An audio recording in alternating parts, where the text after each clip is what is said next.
Okay? I will give you that sharp look. That was about 10 years ago. 10 you will reach that. Okay. And everything, you will reach that, okay? Okay. No worries. I will do my best for you. Okay. Trust me, you will have that. Okay?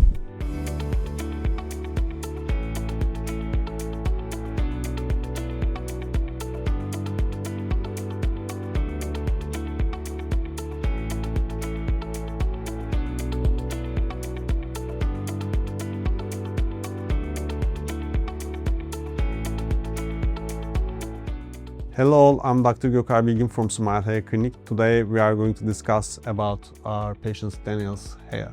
When he came to our clinic, he had a hair loss in the front and in the back of the head, also in the crown. So he basically wanted to cover all zones. So we decided to draw a hairline for him, which is still following his existing hair. So it's a little bit asymmetric, but it's his own hairline, so we didn't want to change it. And when you comb the hair, you can clearly see the bald patch in the front and also in the crown too. So we were able to extract 4,100 grafts from him. Of course, before the operation, I informed him that he will need another one if he wants for the full density.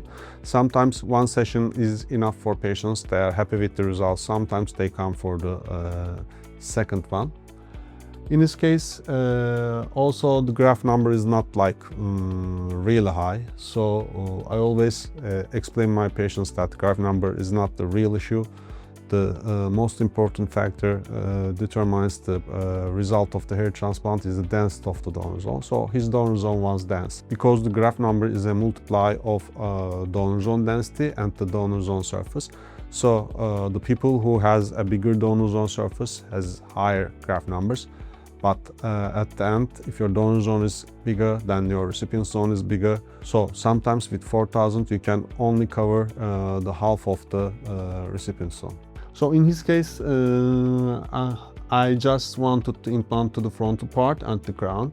I skipped the midsection mostly, just increased the density in the bald parts of the midsection because he had already some hair there.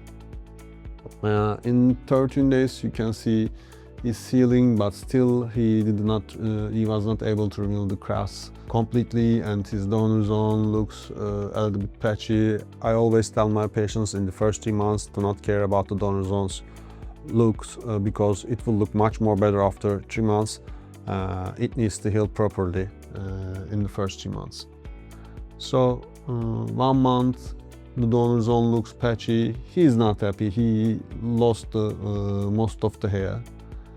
And then 3 months, his hair starts to grow, mostly his natural hair, not transplanted ones. And his donor zone looks much better, as we can see again. And in 6 months, yes, the implanted hair started to grow, but this is just the start. And in 9 months, density looks much more better.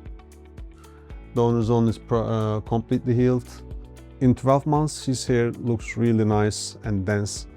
It looks fantastic in my opinion. So if he wishes, he can still come for another one to increase density.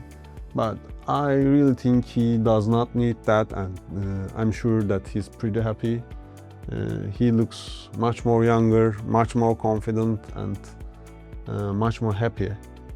Luckily, I kept my word to him that I'm going to give him his look before 10 years. He showed me a picture before the operation. Okay, I will give you that sharp look. That was about 10 years ago. 10 you will reach that. Okay. And everything, you will reach that, okay? Okay. No worries. I will do my best for you. Okay. Trust me, you will have that. Okay? So I'm happy for him, and I'm really happy for all my patients who get the hair in their dreams. Please do not hesitate to contact us about your hair's condition, and if you have any questions in mind, we will always guide you through your hair transplant journey. Thank you very much.